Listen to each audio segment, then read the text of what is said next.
At this time, I'd like to introduce MEBA's Executive Vice President here on the West Coast, Mr. Max Alpa. Where's Max? The MEBA, along with other maritime unions, and we're AMMV is totally whatever it takes to get the job done. So we reach out across the trades, we reach out across the unions, and we seek the folks that are involved. And so far, when we raise our hand, we ask the question, we get answers. And MEBA has been a big force in regards to what we've been able to achieve with sponsorships and donors. So Max, please welcome in here. MEBA has got an interesting year this year, and Max will tell you about it real quick. Today, I have the distinct honor of speaking about one of the most vital, yet often overlooked forces in American history, the U.S. Merchant Marine. Their story is one of quiet courage, sacrifice, and perseverance. From the earliest days of our nation to the vast battles of the Pacific during World War II, and into the modern era, the Merchant Marine has served as the lifeblood of American strength, commerce, and freedom.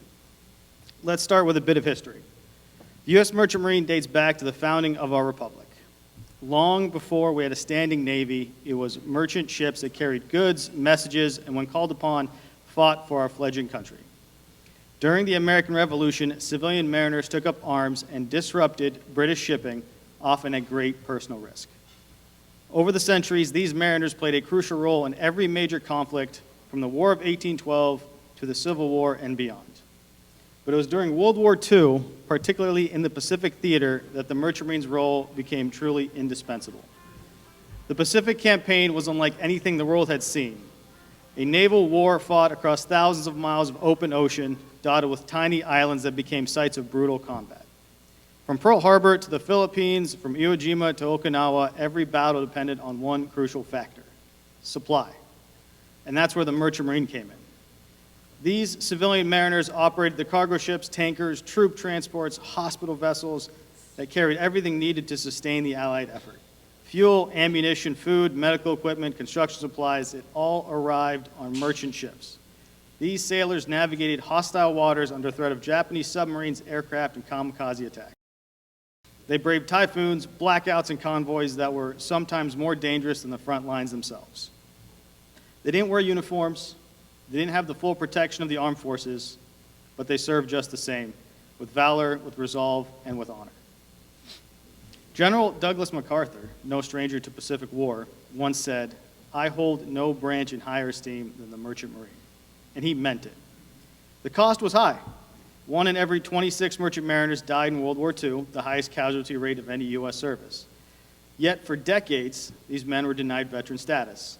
They returned home to no parades, no medals, and often no recognition. It was so bad that their pay was even stopped the day their vessel was sunk by torpedoes, no matter how long it took them to get home, if they even survived. That's why the American Merchant Marine Veterans Association was formed. And they have worked tirelessly to honor the contributions of merchant mariners, to preserve their legacy, and to fight for the recognition and benefits they so rightly deserve. Thanks to their efforts and those of their supporters, Congress finally granted World War II merchant mariners veteran status in 1988, a victory long overdue. But their work isn't done. As the number of living World War II mariners dwindles, the association remains committed to preserving their memory and educating the public on the importance of the Merchant Marine in both war and peace. Their mission reminds us that history must not only be remembered, it must be honored. Now, alongside the AMMV, I'd like to mention the oldest maritime union in the world, the Marine Engineers Beneficial Association, or the MEBA. Founded in 1875, MEBA has represented Marine engineers and deck officers for 150 years. They are the skilled professionals who keep the ships running, literally. From the boilers of Liberty ships in World War II to today's high-tech engines on modern cargo vessels, MEBA members have been there powering the nation's fleet. During World War II, MEBA members played a critical role in maintaining and operating the engines aboard thousands of merchant vessels, often while under fire. These engineers not only ensured that the ships reached their destinations, but that lives were saved and missions succeeded. MEBA has always stood for strong labor representation, maritime safety, and national readiness, principles that continue today as they train and deploy some of the most qualified maritime professionals in the world. Together, the U.S. Merchant Marine, the AMMV, MEBA, all the folks in this room, our labor partners, tell a story of unshakable dedication. A story of Americans who stepped up when the nation needed them most. Whether ferrying supplies through hostile waters or maintaining engines in the belly of the ship, these men and women made victory possible. So today, as we reflect on our history, and especially the vast battles of the Pacific, let us not forget the ones who carried the weight of war across the oceans. The ones who worked in shadows but made all the difference, the merchant mariners.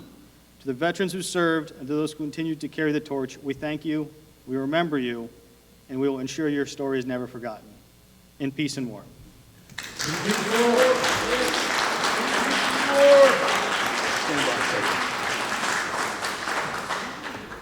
Next, in a token of our appreciation from Pat Cotter's designs of our challenge coins over the year, this is indicative of National Maritime Day. Thank you very much for all you do.